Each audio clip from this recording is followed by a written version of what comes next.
10 জুলাই রাজ্যের 4টি বিধানসভা কেন্দ্রে উপনির্বাচন রয়েছে, যার মধ্যে রয়েছে কলকাতার মানিকতলা। এই কেন্দ্র নিয়ে আইনি জটিলতা তো ছিলই। সূত্রের দাবি, এখানে তৃণমূলের প্রার্থী কে হবেন তা নিয়ে মানিকতলার প্রাক্তন বিধায়ক প্রয়াত সাধন পাণ্ডের স্ত্রী সুপ্তি পাণ্ডে ও মেয়ে শ্রেয়ার মধ্যেই টানাপোড়েন ছিল।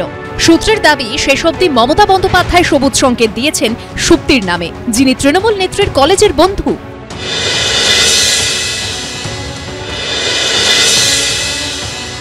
আমার মনে হয়েছিল আমার নামটা আলোচনা হতে পারে, তার কারণ এই মানিকতলা বিধানসভা নিয়ে আপনি দেখেছেন 2 দিন বৈঠক হয়েছে, আমার নাম নিয়ে আলোচনা হয়নি। আমি দেখুন একটা ক্ষুদ্র কর্মী, আমার বাবা রাজনৈতিক জীবনে আমাকে যতটা অ্যাডভাইস করেছে আমি ততটা কাজ করেছি, আমার মার রাজনৈতিক জীবনে মা আমাকে যতটা অ্যাডভাইস করবে আমি ঠিক ততটাই কাজ করব।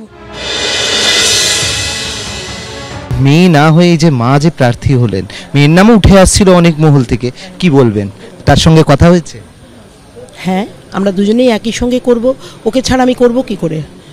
ও তো আমার ডান হাতের মতো কাজ করবে, ডেফিনেটলি ও ছোট, ওর একটা অ্যাসপিরেশন থাকতেই পারে যে আমি এত কাজ করেছি, ডেফিনেটলি আমি কম্পিট করব, কিন্তু ফাইনাল ডিসিশন তো সুপ্রিমেও নেবে এবং তিনি ডেফিনেটলি শ্রেয়াকে দেখবেন। ও বলছে যে ছোট এখন সবে কেরিয়ার শুরু করেছে, একটু প্রতিষ্ঠিত হয়ে যাক তারপরেই দেখে নিচ্ছি ওকে আমি, এবং দেখবে বলেই আমার যে হিন্টস আমি পেয়েছি, ডেফিনেটলি ও দেখবে।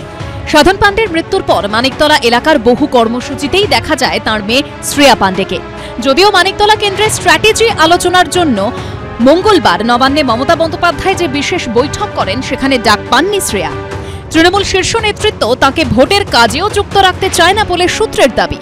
উনি হয়তো আমাকে আমি যে 3 বছর 3.5 বছর কাজ করেছি এটা হয়তো ওনার কাছে কেউ পৌঁছে দেয়নি বা উনি জানেন না। দেখুন, এটা হয়তো স্বাভাবিক, আমি তো কেউ নয়, একজন সাধারণ শ্রেয়া পাণ্ডে কাকুর কাছে মানিকতলা এরিয়াতে মানুষের জন্য দিনরাত্রি কাজ করছে, এটা উনি নাই জানতে পারেন। বিধায়ক শূন্য বিধানসভাতে এত কাম কম্পোজড, আমি মানিকতলাবাসীকে আপনার চ্যানেলের মাধ্যমে অনেক অনেক ধন্যবাদ এবং গ্র্যাটিটিউড জানাবো কি তারা আমাদের পরিবারকে তাদের বুকে আগলে রেখে তারা লড়াই করেছে।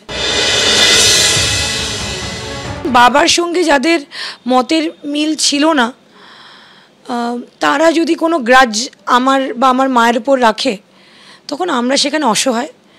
কারণ আমরা ওনাদের সঙ্গে ওনার কী সম্পর্ক সেটা আমরা বহন করতে পারবো না। উনি একজন মন্ত্রী ছিলেন, ওনার সঙ্গে যদি কারুর এই বিধানসভায় মতের অমিল থাকে তো সেটা আমরা হাতজোড় করে চলেছি, মাথা নিচু করে রাজনীতি করেছি, যদি থাকে তাহলে কিছু করবার নেই।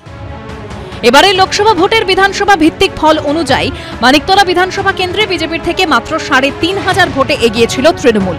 মানিকতলা বিধানসভা কেন্দ্রের অন্তর্গত কলকাতা পুরসভার যে 8টি ওয়ার্ড রয়েছে তার মধ্যে 2টিতে এগিয়ে বিজেপি। 2022 সালের 20 ফেব্রুয়ারি সাধন পাণ্ডের মৃত্যুর পর থেকে বিধায়কহীন হয়ে রয়েছে মানিকতলা। 6 মাসের মধ্যে উপনির্বাচনের নিয়ম থাকলেও মানিকতলা কেন্দ্রের পরাজিত বিজেপি প্রার্থী কল্যাণ চৌবের করা মামলার জন্য আটকে ছিল ভোট। অর্ণব মুখোপাধ্যায়ের রিপোর্ট, এবিপি আনন্দ, কলকাতা।